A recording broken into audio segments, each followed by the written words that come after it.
What's up, everybody? Undad here again for another 9.05 Mythic Plus guide. Today we're doing Arms Warrior. Again, I mentioned this in the previous video, the first one of the series, that a lot of this is me getting more comfortable with how I want to format this stuff for 9.1. 9.1 will be more relevant content, I guess, in that the guides will come out at the beginning of the patch instead of the very end. But your feedback on these guides, if you guys do happen to stop in and take a look, is super helpful because that's going to help me make the guides for 9.1, which is what I think you guys really want. Better, easy to digest, have more information. The purpose of these just to be pretty quick in case you're trying to pick up a class at the end of the patch. Here, while we wait another eternity for 9.1 to release. So let's get right into it. Most important part, I guess, well, half of the way to doing good damage in Mythic Plus is making sure you build your character right. So we'll talk about what talents we're playing first. On the first row, I pretty much default to Skull Splitter all the time. I even play this in Raid sometimes. You'll see some of the top parsers in Raid play Sudden Death instead, but I'm a big Skull Splitter fan. I think it's better than Sudden Death and War Machine in Mythic Plus. It's more consistent. It allows you to have damage when you normally would be rage starved. Sudden Death is like nice, but a lot of times these Sudden Death procs come when you're trying to do other stuff anyway, and it doesn't work out that well. So I like Skull Splitter. I default to this. Second row, you could play Double Time if you don't want to bring any utility or want to bring very little utility. This is kind of what we bring to the table, but Double Time is more damage, assuming you're using charges for rage mid-combat. Also, it'll allow you to always have charge when you want it. You'll very rarely not have a charge when you run this talent because of reduced cooldown on top of the extra charge. So you'll see me play this a lot, but the correct choice, I guess, quote-unquote correct choice, is Stormbolt. This allows you to actually do something useful besides damage. So typically you're going to default to this. On the next row, I play Massacre in every dungeon. I have messed around with Fervor and Rend because Rend is a good single target choice, and Fervor, I don't know, in my brain I was like, maybe this could be good. They're not. Don't play them. Massacre is very good. Execute does a shitload of damage, and when you're in a situation where you can cleave executes with sweeping strikes, it's very good. It's also very good single target. It's just a little bit behind Rend. Assuming you're not Venthyr. If you're Venthyr, this is just your best single target choice as well. If you're not Venthyr, Rend is probably your best single target choice.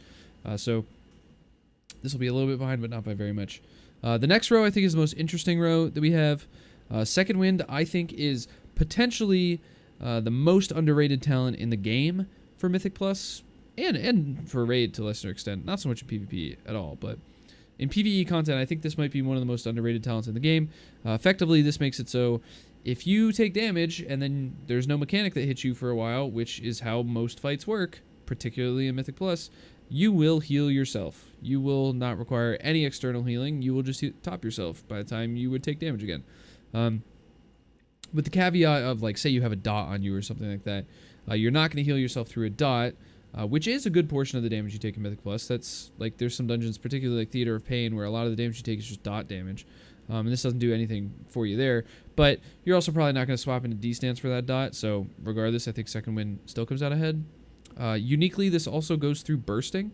For whatever reason, I don't know if it's bugged or intended. Probably bugged. They don't know what's going on with arms because nobody's playing it in Mythic Plus. But this heals through bursting. The bursting ticks don't reset your timer on Second Wind, so you just consistently heal 6% of your HP every second while you're taking bursting ticks. So you'll see me play a lot of arms on bursting weeks, specifically because I don't want to deal with pug healers that sometimes struggle. Like, you don't know what you're getting, you know what I mean? Maybe you get a healer that knows what they're doing. Maybe you're playing with a Venthyr Paladin that just can't heal because their class doesn't do that. And you're trying to deal with like a 4 or 5 stack of bursting and you just flop. Second Wind, that won't happen. Poggers. You can take Bounding Stride if you want. This is more mobility. Don't think it's good enough to warrant not taking Second Wind. And then D-stance if you get to like the highest keys possible.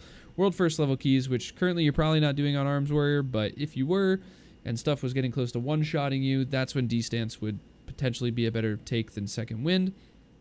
I always like to think about stuff for this row in Is D-Stance the reason I'm alive? If not, will Second Wind just heal me to full before the next time I take damage? Because if that's the case, Second Wind's better.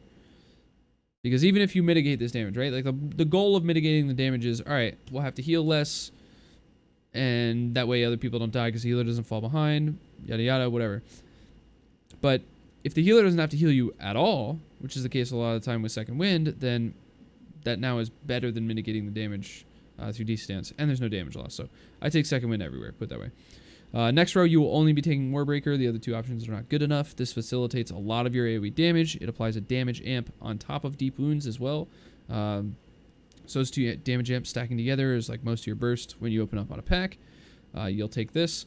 Next row, again, because of the Legendary that we play, which we'll talk about right after Talents. We'll talk about Legendaries. Avatar facilitates the Legendary. So you will be playing Avatar all the time. The way these cooldowns work together is you'll Warbreaker you'll Avatar with every second Warbreaker, sorry. So you'll always, like, say you had to delay your Warbreaker a little bit. Excuse me. The next Avatar, you'll wait for the Warbreaker. You want these two to be together.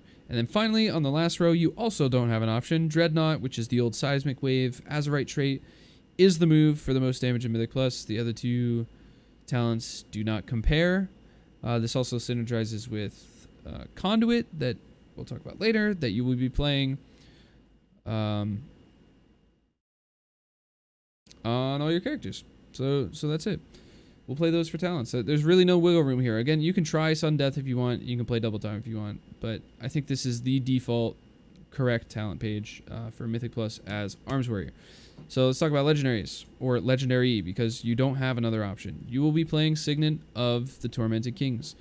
This makes it so when you Bladestorm, you can proc Recklessness or Avatar, and when you Avatar, you can proc Bladestorm or Recklessness. This is close, very close in single target to our best single target Legendary for all Covenants. For Venthyr, it is the best single target Legendary. And as soon as there's a second target, this is what you play. Change your opener a little bit on AoE, specifically only on AoE, which we'll talk about when we briefly go over the rotation later on. But you'll just play this. This is big dammy. That's all there really is to say about it. Finally, let's talk about trinkets. There's the big 4 for strength users. Could be 5 if you like badge, but we don't like badge on Arms Warrior. This is really the big 4.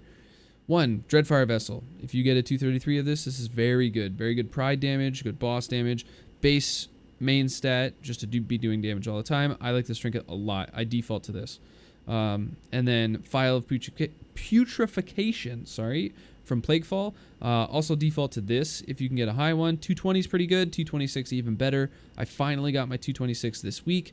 This trinket is sick. So this is what I run in Mythic Plus right now. But there's two other options I think are very good. The other one being Stone Legion Heraldry. If you don't have a 226 Phial and you have a 220 or 233 of this, I like this. Also, if you have other players in your group for excuse me, some godforsaken reason you're running multiple melee, you might have multiple of these, and then the verse buff is a little bit bigger and this can move up in value. Really good trinket. It's good defensively too. The verse is just useful. It's a good stat. Now the final option, which I actually want to play with more. I wish I had 226 of this, man. Is the Overwhelming Power Crystal. This is very good for arms because it lines up with Avatar. So we really like crit, which I'm going to talk about our stats right after this. We really like crit as our primary stat in both Raid and Mythic Plus. So a big crit amp on top of our big cooldown is very good. So you can play any combination of those 4. I default to this because I have 233 and 226. I really like this combination. And if you don't have any of these 4, you could go pick up a PvP trinket. The haste trinket from PvP I think is fine. Otherwise, I guess honorable mention to Bell. If you have a high item level Bell, you can mess around with that. Similar to the Overwhelming Power Crystal, except the value is higher. You get a bit more mastery. Mastery is not bad in AoE. But I like these options better than Bell. So I guess it's like you can mess around with it for fun, but I don't think it's as good as these. Now, stats. You want as much crit as you can possibly get. I have some like Fury gear on, so I'm not really stacked on crit. My arms gear is not insane. Crit is our best stat in single target. Gets even better on AoE. After crit, you want to favor mastery and verse if you can. The more targets, the better mastery gets compared to haste. And mastery and haste are kind of like this like fluctuating. I don't. They fluctuate based on how many targets there are. Haste will get better the lower the targets, relatively to your other stats. Not that it's really getting better. It's just other stats are less ahead. And mastery will get worse as you bring the target count down. But then vice versa, as the target count goes up, haste drops and mastery goes up. Verse stays pretty consistently good. So I think I would favor crit verse if I were going to build like a perfect set with some mastery in there in between. Should also check and sim your character here and there. In Top Gear with gems and enchants, see if for whatever reason your haste drops too low, you want a little bit more haste. I have a lot of haste right now, so my character wants to remove literally all haste. So check that out on raid bots, send it through a Top Gear, see what it says. But for the most part, you're going to favor crit, followed by verse, followed by mastery, followed by haste.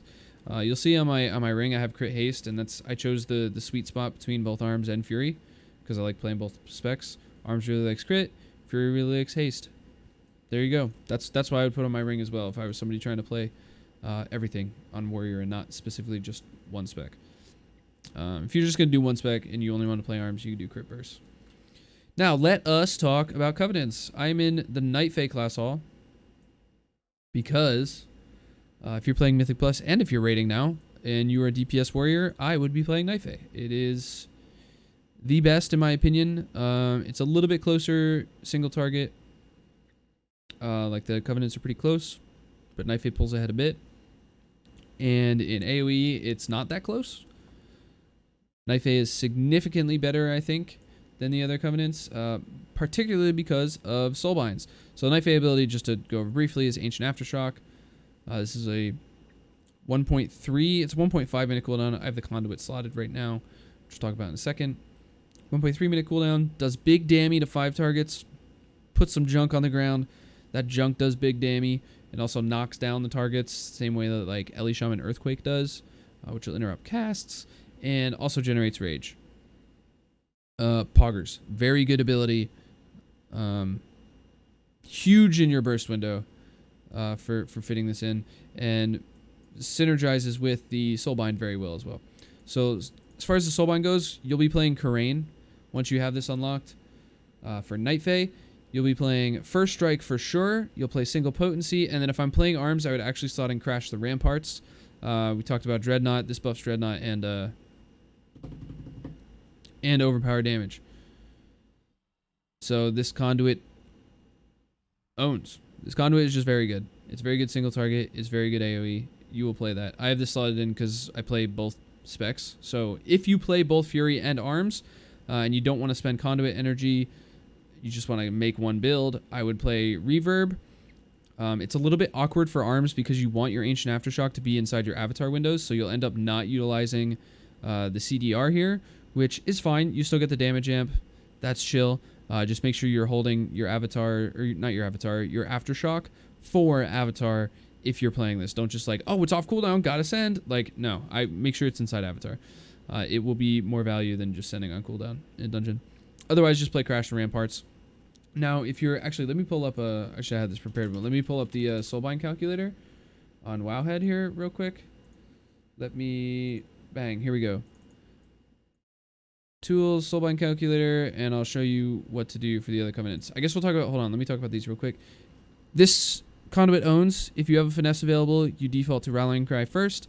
Your first endurance, you default to Stalwart Guardian, and then after that, Brutal Guardian. You'll use Ignore Pain, I think, much less on Arms. Rage is a much more finite resource on Arms than it is Fury, but if you do happen to Ignore Pain, this will make the Ignore Pain better if you pull Thread on something or something like that. You don't have to as often as Fury does. I know we talked about in the Fury guide how you use an Ignore Pain inside your opener almost all the time during Bladestorm to make sure you live when you pull Threat. But as Arms, your cooldown, your defensive cooldown is actually really sick, man. Die by the Sword gives you 100% parry. So if you pull Threat, you don't care. You just hit Die by the Sword, and hopefully by the end of the Bladestorm, your tank has pulled Threat again. But that's the strat. That's why this is so good. Minute and a half on this means you have it for every avatar, which is pretty epic. Let's look at the other covenants. So here, I would play Pelagos for Warrior. I would fill this out like this with Crash the Ramparts in 1. Go down here. I would take my Stalwart Guardian here. Come down. This one doesn't matter. And then the second one, I would take Piercing Verdict just for spear damage. The rest of these are not insane. Mortal combos, like, okay, single target. Not as good if you're not running Enduring Blow. Ashen Jug. You're not in execute windows for long enough to make this worth. So, yeah, I would run Covenant plus Crash the Ramparts. And then here, I would take Inspiring Presence. I would slot this. And there you go. This would be my tree for Kyrian. If I were to play Necrolord, I would play... I still lean Crash the Ramparts, even though Necrolord Conduit is quite good. It has a little bit of awkward timings with the rest of your cooldowns, because Necrolord Banner is a 2-minute cooldown, so I think I still go Crash the Ramparts for consistent damage. And I'm going to go single potency Bonesmith here, where we get 2 endurance the same way that we do as Night Fae, so we take the same ones, and then we want the crit proc from Hiremir. Bonesmith Hiremir. So that would be my bind, my tree for Necrolord. And then finally as Venthyr, I favor Theotar. I like Soothing Shade, and I also like Wasteland Propriety. It's not insane for Fury, or not Fury, for Warrior. It's much better for other classes, but a little verse buff for the boys. I think is pretty chill. Now here, I think I lean towards, you have options here, right? So this can be good. You don't really get rooted or snared very often. Having 2 charges is pretty chill. Longer cooldown. Longer cooldown is pretty, I think, irrelevant. The second charge, I think, is very, very, very sick.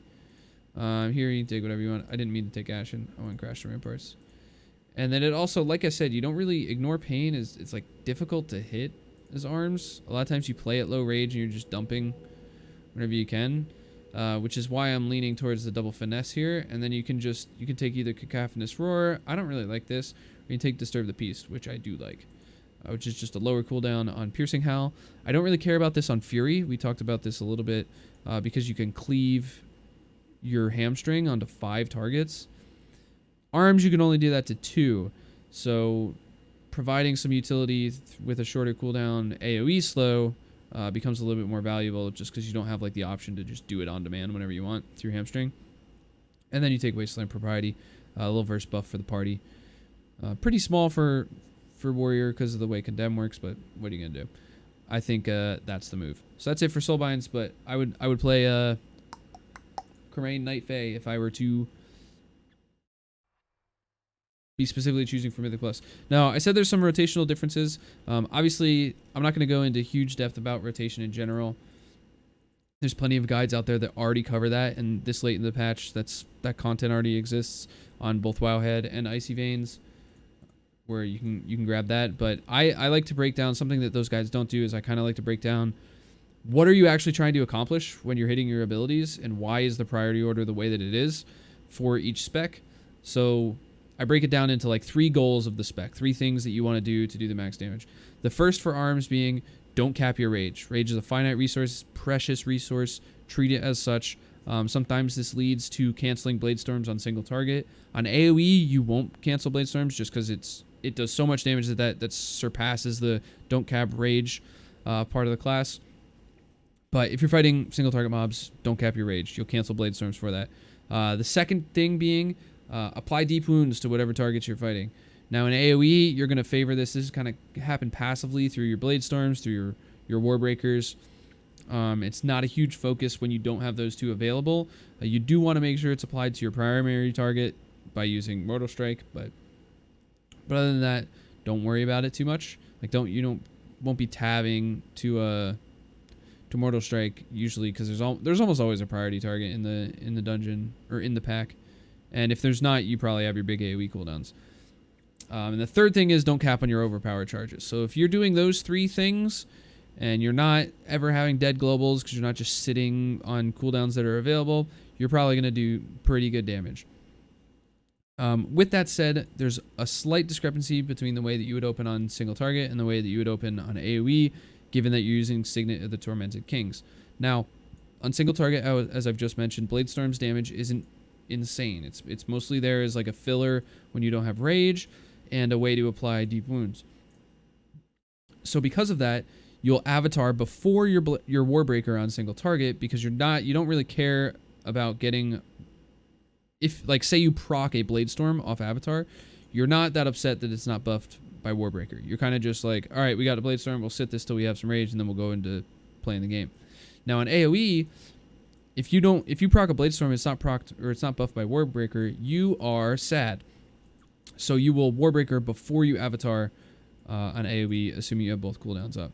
And now, before I just demonstrate, I want to mention I'm going to cancel my Bladestorm here to fit Aftershock. Like if I get a Bladestorm, I'm going to cancel it to fit Aftershock inside the first strike window. Very important. Aftershock does a lot of damage.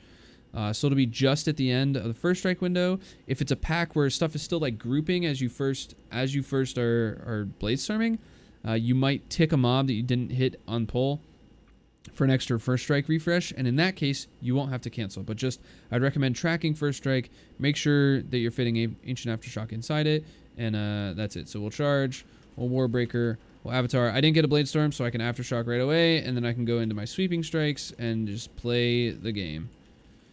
Pugogs. Now inside sweeping strikes, you'll dump excess rage with slam. Outside sweeping strikes, you'll dump it with whirlwind. But that's covered in like other guides that exist. And Skull Splitter is just saved for, you want to fit Skull Splitter in when it's not going to cap you on rage, basically. And that's essentially it. What I like to do is I like to Bladestorm on my Warbreaker that I don't have Avatar on. Depends on how you're pulling a dungeon, but if we take Mist, for example, where you fight multiple 4-packs in a row, kind of back-to-back, I like to, on one 4-pack, I will Warbreaker Avatar, and then on the next one, I'll Warbreaker Bladestorm. That way I have damage for every pull, and in between, you can be Sweeping Strikes. Sweeping Strikes is still a lot of damage with the way it interacts with Dreadnought. You get the double waves, Pogas, cleaving on everything. So you do have damage, and it's not like you're just useless if you don't have Warbreaker Bladestorm, but it's nice to have something big for your first strike buff at the beginning of a pack each pull. So I like to stagger. Some dungeons I won't. There's obviously some situations where that's not the move. Like say, we'll use Mist as an example again. A lot of people after Mistcaller, the second boss, you'll do a double pull down there into the 80% Pride. Now I know I don't need that Bladestorm for the Pride, and I'm fighting 10 mobs. In that situation, I will Bladestorm inside my Warbreaker, even if I get a Bladestorm proc off that Avatar. So that'll be a double Bladestorm pack effectively, because I don't need it for the Pride. I'm gonna use Warbreaker and just single target the Pride. The Bladestorm's not important. So kind of be aware, be thinking about what's coming up in the dungeon, where your cooldowns are gonna line up, if it matters to have Bladestorm for the next pack, or if it doesn't. And if it doesn't, you can just send it on the pack you're on. As far as other unique Mythic Plus stuff, most of it revolves around Spell Reflect. I'm gonna link a resource in the description below because somebody's already done it better than me. As far as covering everything that you can Spell Reflect or Spell Deflect. The difference being that Reflect reflects the damage back to the mob as well, whereas Deflect just means you don't take the damage. It just makes it so you deflect it. So I'll link that. Sense has been playing Warrior forever. Has been doing a lot of guide content forever. He puts together a document or a Google Doc that just has everything from Raid and Mythic Plus with a lot of testing done, and has been sick for the Warrior community, especially me picking Warrior up much more in-depthly recently. A lot of those resources help me a lot even, so we'll link to that below.